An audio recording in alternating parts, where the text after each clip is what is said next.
को पता चल जाएगा। आज कृष्ण के पुत्रों ने भयंकर अपराध कर दिया। बोले क्या? बोले प्रयास क्षेत्र में एक बड़ी सुंदर जगह है जिसको कहते हैं पिंडारक क्षेत्र। वहां बड़े बड़े संत महात्मा आए हुए थे, विश्वामित्र, आस्ते, कंडव, दुर्वासा, भृगु, अंगरा, कश्यप। लेकिन जामवंती के पुत्र का नाम था सांब। बोले सांबर है, लेकिन सांबर ने क्या किया कि महाराज सांबर इतना सुंदर था कि आज इन्होंने क्या किया कि सब भाई पद्मन्नु से बोले भैया देखो यहाँ बड़े बड़े संत महात्मा बैठे हुए हैं, और पिताजी तो रात दिन संतों की प्रशंसा ही तो करते हैं, क्योंकि संत जो है ना ये त्रिकालदर्शी है। संत जो है त्रिकालदर्शी है कि है नहीं कि आज क्यों ना हम संतों की परीक्षा ले लें। आप सबने मिलकर के क्या किया, सांबर को महाराज एक जनानी साड़ी पहना दे, एक जनानी साड़ी पहना दे और उसके पेट में कपड़े की पोटली बनाई और उसके पेट में जाकर के बांध दी, सुंदर श्रृंगार कर दिया और श्रृंगार करके उसके सामने खड़ा कर दिया और महात्मा से बोले देखो महात्मा जी ये हमारे पास में नई बहू है। संतों ने पूछा, बोले बेटा ये नई बहू कहां से आई है, बताओ तो सही ये क्या चाहती है। कृष्ण के पुत्र हेमंग ने हंसने लग गए और कहा, बोले प्रभु महात्मा जी ये नई बहू जो है ना ये गर्भवती है और ये चाहती है कि मुझे पुत्र हो जाए। आप लोग तो त्रिकालदर्शी संत हैं, आप बताइए कि इसके पुत्र होगा या पुत्री होगी। महात्मा लोगों ने कहा रे दुष्टो, ये कृष्ण के पुत्र हो और पेट पर कपड़ा बांध करके लेकर के आए हो और हमारा उपहास करने के लिए, और इसके गर्भ में ऐसा एक लोहे का मसूल पैदा होगा जो तुम्हारे वंश को पूरे नष्ट कर देगा। इतना कहकर के संत महात्मा जो थे वहां से उठ करके चले।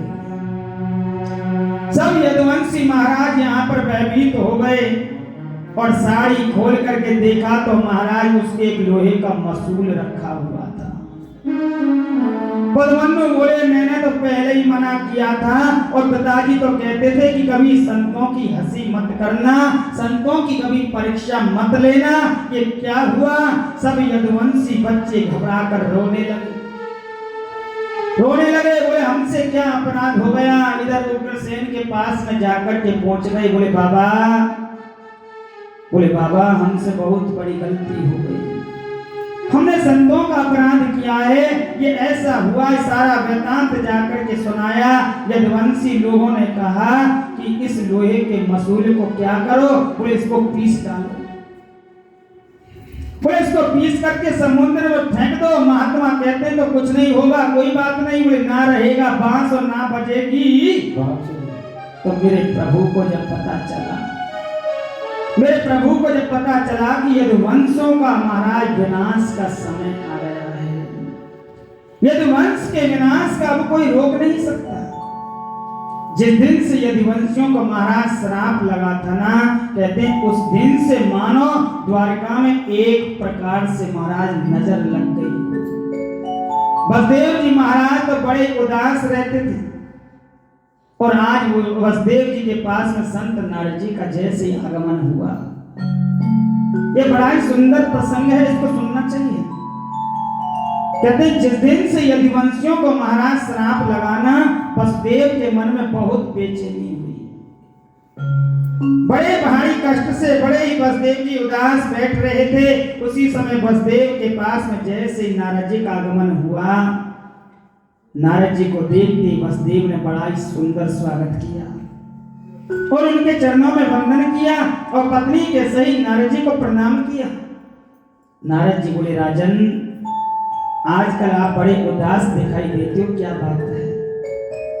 वसुदेव जी बोले भगवान पहला तो सौभाग्य मेरा यह है कि कृष्ण बलराम जैसे कोई पुत्रों का मैं पिता हूं। दूसरा सौभाग्य मेरा यह है कि मथुरा और द्वारका जैसी कोई पवित्र नगरियों में मैं राजा बना हूं। बोले तीसरा परम सौभाग्य, तीसरा परम सौभाग्य मेरा है कि आप जैसे संतों को याद जब करता हूं ना तो उनका आगमन मेरे यहाँ पर हो जाता है कि जिनके ग्रह पावन भय संत पधारे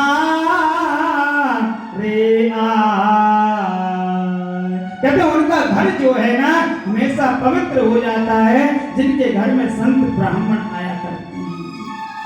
सत्य कहता हूं भगवान, अब मुझे ऐसा लग रहा है कि मानव शरीर लेकर के मैंने वृथा ही गंवा दिया, अपने जीवन को एक एक पल्लू मैंने वृथा ही गंवा दिया।